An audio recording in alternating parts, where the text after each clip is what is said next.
Hello folks, Everchanger here, and welcome back to more Pokemon Blaze Black 2.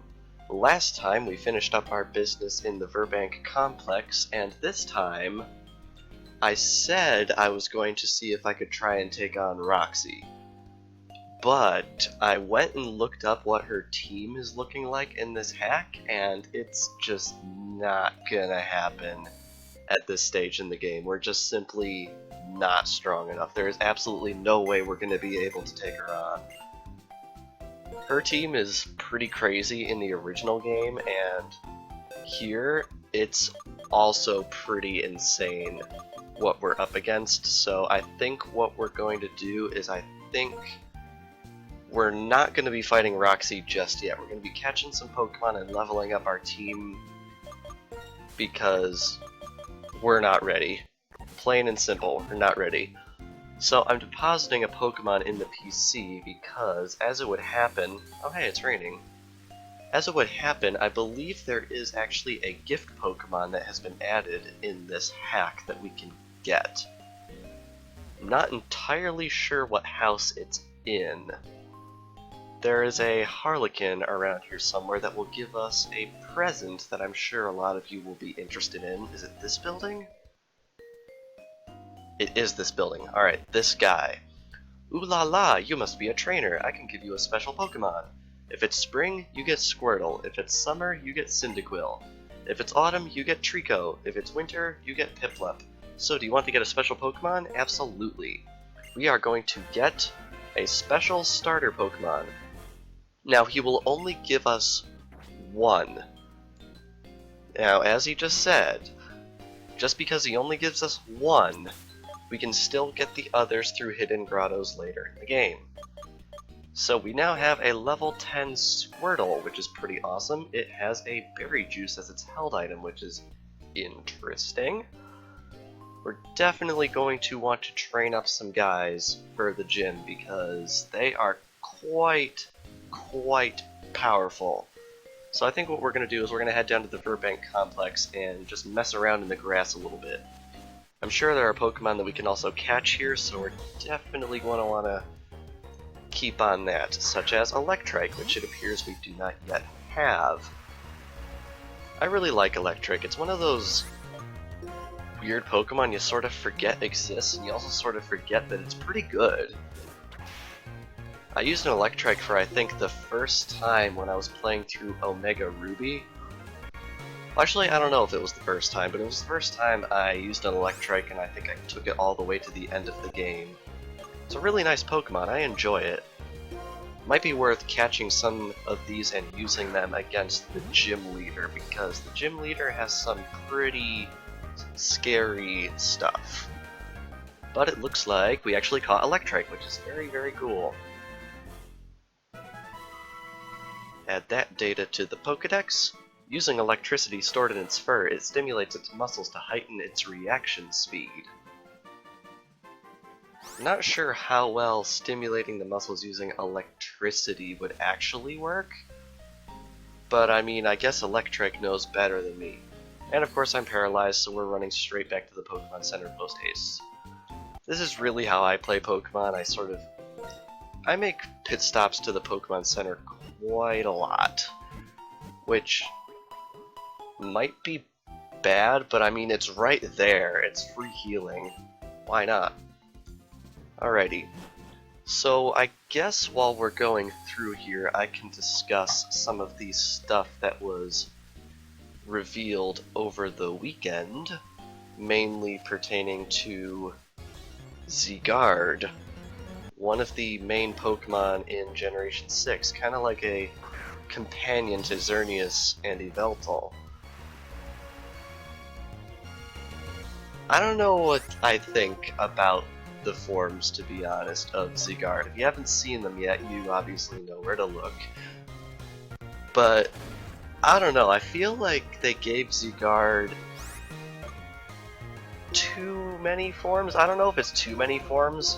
We'll have to wait until the inevitable next game in the series to make a true call on that, but the problem I have with its forms are that they're sort of progression through, like, not an evolution cycle, but a growth cycle. Alright, it flaps its small wings busily to fly. Using its beak, it searches in grass for prey.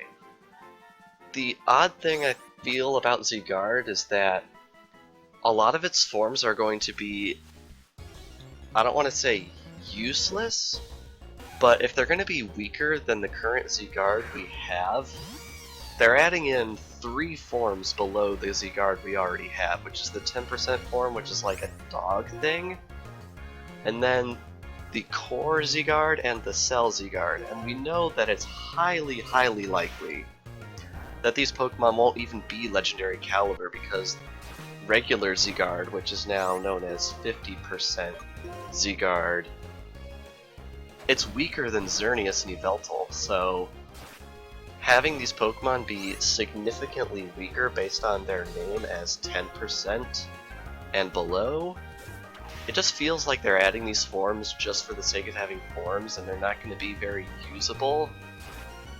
Again, I can't really pass judgment until the game actually releases. I just find it a little bit weird that Zygarde just instantly went from having 1 form to 5. Like, 5. That's a bit much, I think. I don't know, maybe I'll think it's awesome down the road, but it just seems like Pokemon franchise as a whole has gotten very, very, very form heavy. Not even counting the Mega Evolutions, there's just forms up the wazoo, they're everywhere. I don't know, I remember there was an interview back before X and Y came out about how Junichi Masuda wanted to sort of simplify the Pokemon series after Generation 6, and while I don't want them to cut anything, I kinda want them to sort of scale back on the forms a little bit, because it's kind of insane. While it does not prefer to fight, even 1 drop of the poison it secretes from barbs can be fatal, and yet no one has ever died from touching one of these things. I really sort of am starting to believe the 10-year-olds just make up the flavor text in the Pokedex, because honestly, it's kind of ridiculous what you see in the Pokedex. Like, Alakazam having an IQ over 5,000? That's a bit overkill, you gotta admit. And of course Zigzagoon avoids the attack. Now another thing that they announced in terms of new forms is this new form for Greninja, which I think no one was expecting. It appears to look similar to Ash's XY design in the TV show. Now, do I think it's Mega Greninja? No. I really don't think it's Mega Greninja. Do I think that it's a purely cosmetic change that otherwise has absolutely no difference? That's what I think it is. I might be wrong, but honestly, looking at it, I feel like it's going to be that gimmick Pokemon like the spiky-eared Pichu, and it's just going to be in Z, or whatever the new game is called, although it's probably going to be Z. It's just going to be in that, and nowhere else. Or it's possible, although unlikely, that it could be anime exclusive. But yeah, I really don't think this thing is a big deal like a Mega Evolution or anything. I think it's just one of those sort of there things. I'm not entirely sure if I expect the other Gen 6 starters to also get these alternate forms looking like other characters. Who knows? I've seen speculation that it could be a feature involving the character customization, except you get to sort of transfer your character's design to your Pokemon, which I think could be cool, but also just a little bit weird. Like, don't get me wrong, I think it would be cool, but it would also be strange, I guess is what I'm trying to say. Alright, Zigzagoon's level 13 and I'm level 19. It looks like I'm not really getting too good on the levels here. That's the weird problem about the beginning of Black and White 2, and this is true for even the beginning of the game in the original without the hack applied. It's not easy. Like, the part where you get to Roxie, it's pretty hard, actually, to be perfectly honest. I've never really found this part of the game easy, and for the fact that they're making it significantly more difficult in this hack, I'm legitimately worried about how my fight with Roxie is going to go, because she's going to be extremely difficult. I'm not going to spoil what she's got on her team, but she's got some really good strategies that I think spell pretty much doom for our team at this point, which is really, really bad. Okay, Houndour wants to learn the move Roar. Lowers defense, boosts attack. I'm gonna leave Roar, to be honest. Yeah, let's forget Roar. I think something we might want to do is go look in our PC boxes for Pokemon that have advantages against Roxie's team, to be honest. Because she's got 4 Pokemon instead of, I don't remember, did she only have 2 in the original game, or did she have 3? I think she only had 2, but I might be wrong on that. But she definitely sure as heck didn't have 4. So we're in for some hurt if we can't get this figured out. Another thing I need to figure out at some point is how the heck to navigate this PC system with the D-pad. What does select do again, or is it start that I want? No, that's search. I want to know how you change the pointer. Can you change the pointer? You can, okay. So select does it like it did in X and Y. Alright. I haven't used this PC system in quite a while, so please bear with me if I start to have some difficulties with it. Okay, I'm looking over this and I'm coming to the realization we really don't have much. I'm gonna bring that up just so we can look at it. We really don't have that much that is good against Roxie's team. The unfortunate thing is, we have very, very little psychic availability at this point in the game, which is very bad, and we have not much better ground availability. Because these Pokemon that I have don't actually know ground moves or psychic moves, and I'm pretty sure the only other psychic type I could possibly get a hold of at this point is Ralts. And the problem with Ralts is it's really not that great of a Pokemon. So I think what we're going to want to do at this point, we're going to want to keep Fluffy because we can get Thunder Waves off, and Thunder Waves are very, very valuable. So I think at this point I'd be pretty safe swapping out Squirtle and Bagon?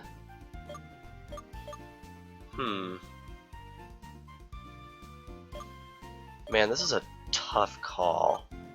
The thing is, she has several Pokemon on her team that are weak to flying because they're part bug or something like that, so I think we're going to want to have a flying type on our team. The question is which one, because we actually have quite a few.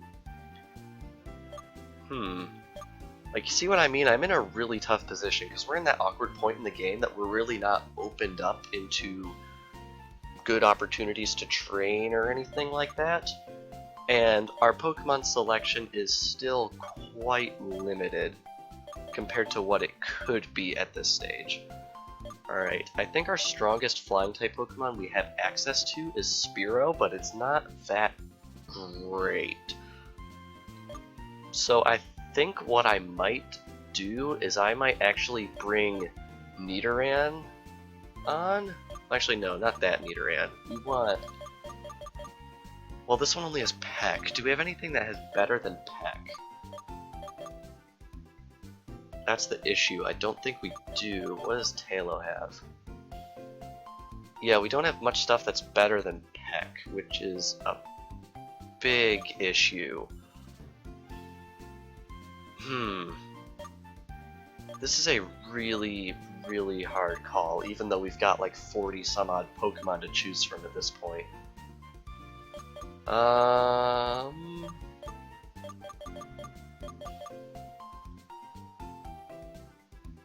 So I'm thinking we're gonna bring on Nidoran. What does this Squirtle have? Does it have hidden ability?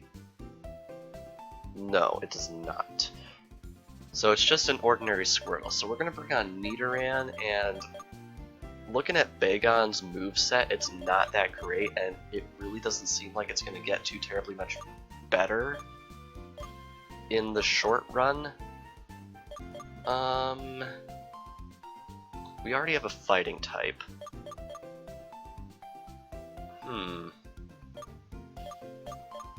I think I'm going to bring on Electrike just so we can have another Paralyzer on our team. One thing I can't forget is we want to make absolutely sure that it doesn't have this item. Because Bagon has the item, right? No, it doesn't. Wait, who has the item? Who has the experience share? Oh, Houndour has it. Okay. Alright, I think this is what we're going to go with. We're going to go with Servine, Electrike, Fluffy, Houndour, Riolu, and Nidoran Male.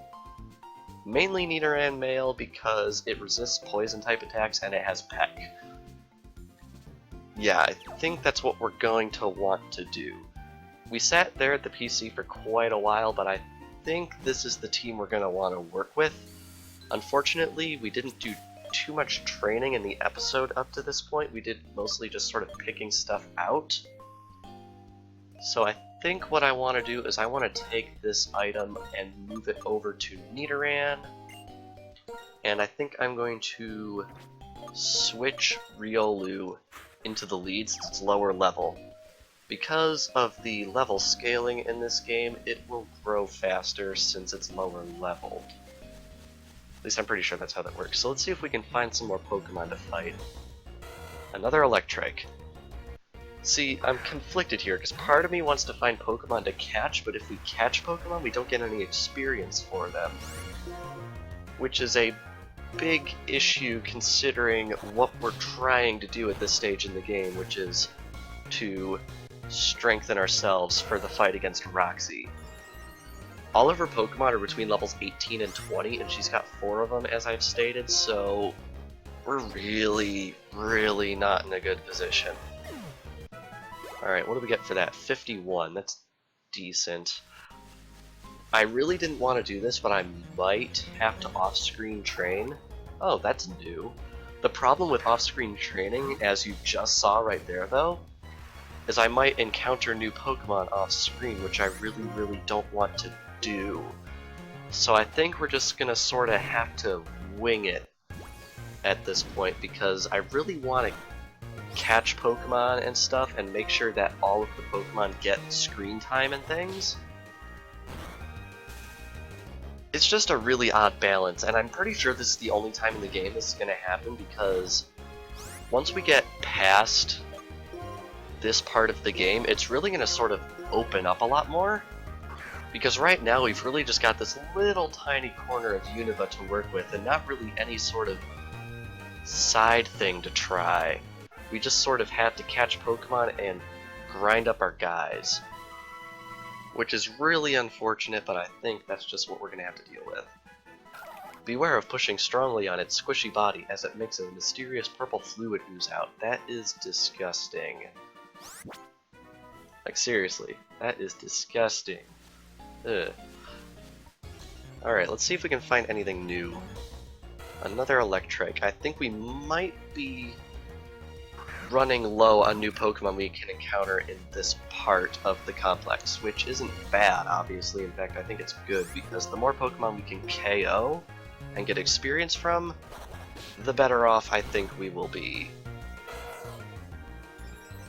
Alright, we've got a Howl coming out, which is no big deal because I've got a quick attack with your name on it, Electrike. And we get a decent amount of experience. See, that's the problem with this experience scaling. All the Pokemon around here are lower leveled than Roxie's. So we really sort of hit a critical mass on the training. So I think at some point I'm just going to have to call it and sort of wing it. Oh, a Coughing. We do not have one of these yet. Interesting. I'm pretty sure it's common knowledge that Roxie has a Coughing, and I'm pretty sure she still does in the hack. This is something I'm quite terrified of, because these things can be prone to exploding, which can be bad. And also we're low health, meaning we're hearing the low health music, which is bad.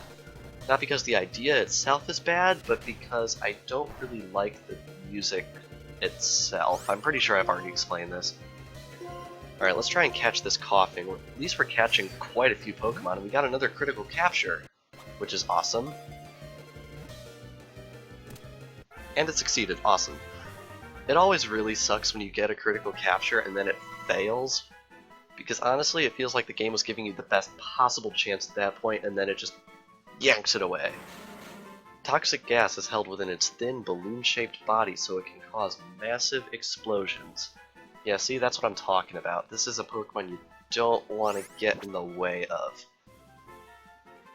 Unfortunately, if that thing manages to explode on you, since all of our Pokemon are so weak at this point, it's pretty much gonna be a sacrifice play, whoever is out against that coughing whenever it explodes.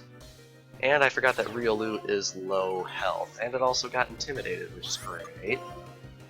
Who are we going to switch to? I think we're going to switch to... Well, actually, nah, Electrike isn't really that strong at the moment. We're going to switch to Flaffy. Flaffy. I don't even really know how it's pronounced. I'm not going to shell out the 15 bucks for Pokemon, the Pokedex 3D Pro thing, in order for it to explain it to me, so I guess I'm just going to sort of go with whatever I feel like saying at that point. Alright, we got Charge, which I'm remembering as a thing. The problem with Charge is I'm pretty sure the effects of Charge wear off if your succeeding attack misses, which is very unfortunate. I'm also realizing that burns are a thing, so it'd be really nice if we could get some burns off on Roxie when we get to her. It's mainly the point of surviving her Pokemon's initial attacks, because a lot of her Pokemon have those items that sort of power up your first attack. So we really just have to survive that, and we get level 17 on Fluffy, which is very much appreciated. And Nidoran gets level 12, which is also appreciated. We really gotta... Man, I'm really not sure if we're gonna be able to take on Roxie. And that's full disclosure here, I'm really not sure if we're going to be able to do it. I hope we'll be able to do it, but I'm just not sure.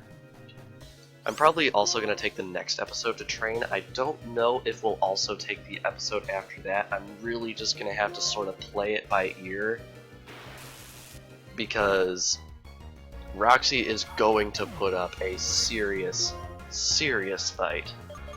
Alright, who am I going to bring out? I'm going to bring out Servine, I think. I'm pretty sure Elekid is one of those Pokemon that does not show up very often in this area, so we're going to want to try our best not to KO it, which I don't think will be too much of an issue.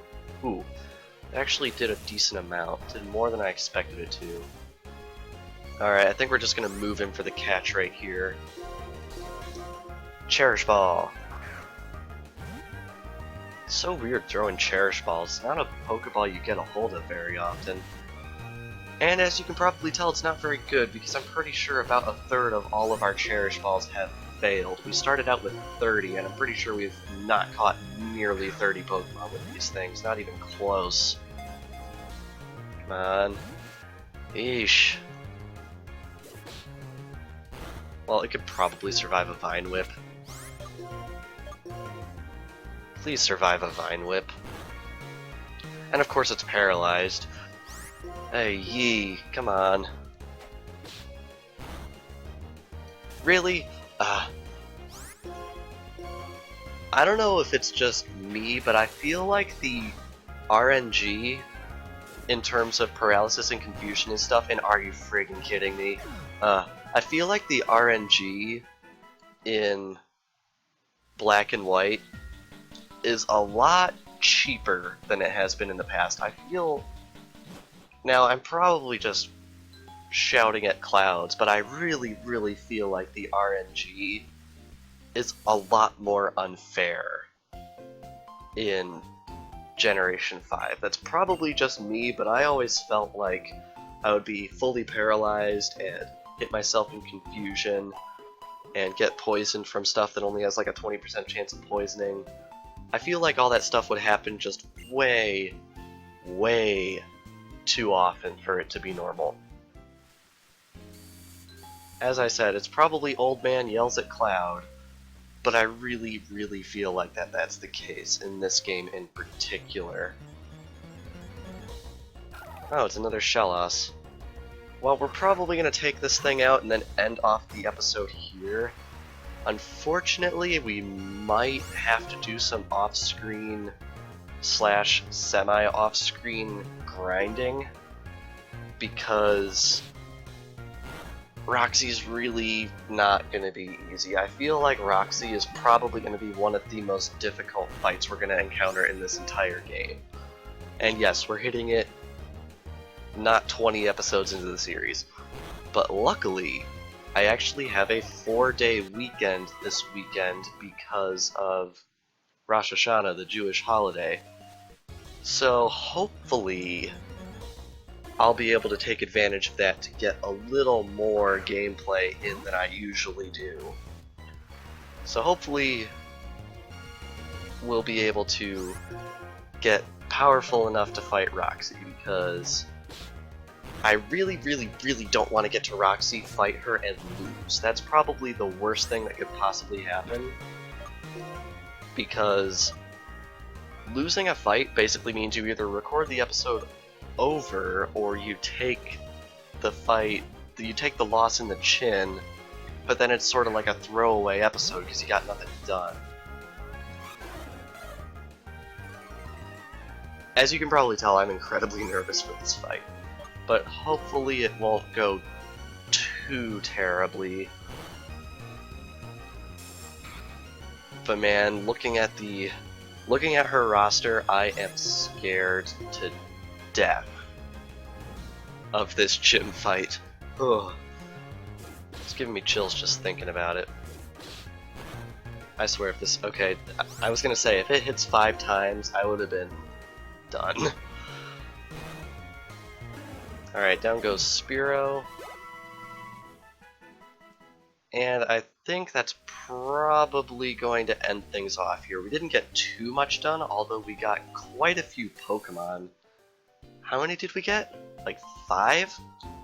That's a decent amount. I really want to make sure I maintain the momentum of catching Pokémon because there's a lot of them. But yeah, I'm thinking next episode, since I do have some extra free time, I think what we're going to want to do is we're going to do like sort of a training montage. Like, I'll cut out all of the... What I'll probably do is I'll cut out all of the experience gaining fights, but I'll keep in all of the, oh hey, that's a new Pokemon, or we haven't caught this thing yet type of encounters. I think it's just a necessary evil that we're going to have to do a lot of cutting in the next episode just because of how nervous I am for Roxie. But anyway, I think without further ado, we are going to end things off here. So next time in Pokemon Blaze Black 2, we will be doing exactly what I just explained, more than likely. And I will see you guys next time.